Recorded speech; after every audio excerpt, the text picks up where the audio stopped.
How do you feel today, all right? I feel good. If it's a Monday, Wednesday, or Friday morning. What do you want me to do first, treadmill? Here's where you'll find Susan Koeppen these days, cardiac rehab. The nice thing about coming here is I can work out and I know somebody's watching me. They're monitoring me. I'm all hooked up. So if they see something wacky on their computer, they can come over and help me. So I can push it a little bit here. Of course, pushing it a lot is what got her into trouble. 2 months ago, on a Sunday morning run with friends, her heart stopped. Doctors blamed it on a faulty cardiac valve, compounded by exertion and dehydration.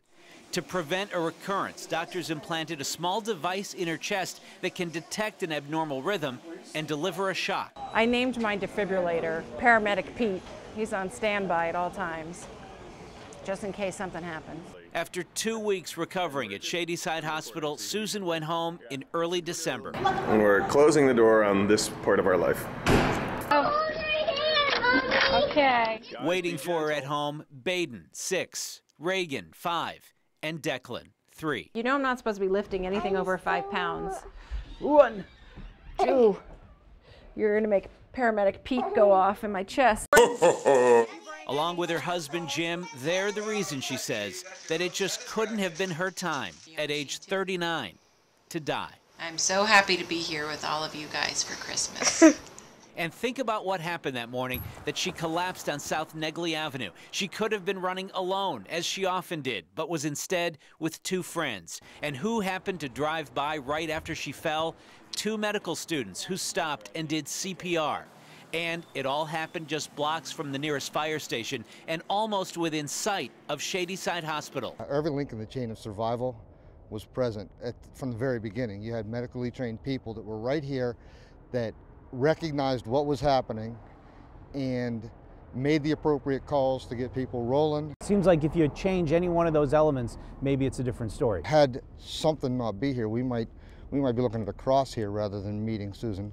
Meeting Susan. That's why, 2 months later, these people who saved her life are standing outside in the cold back on Negley Avenue. Susan was coming to try to express what no words could. How are you? Good. Thank you. Oh, you're welcome. Thank you. Come on.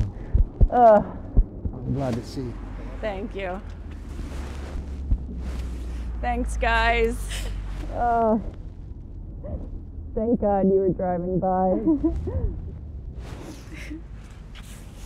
Thank you so much. Of course. I'm glad to see you like this. Don't cry. Sorry. I look better, right? You look a lot better. I got my hair done, my Your makeup face is not on. blue. Oh my gosh. It's gratifying for us to be able to sit here, for us to be able to see a good outcome. This is what you saved me for. For each of them, Susan brought a photo of her 3 kids. On the back of each, it says, "You saved my mommy." If I had died, it would have been okay with me because I had lived a very full life. And when I went down that day, I had no fear, no pain. I was gone. It would have been horrible for my babies to grow up without a mommy and horrible for my husband to be without a wife. So the people who saved my life saved my family.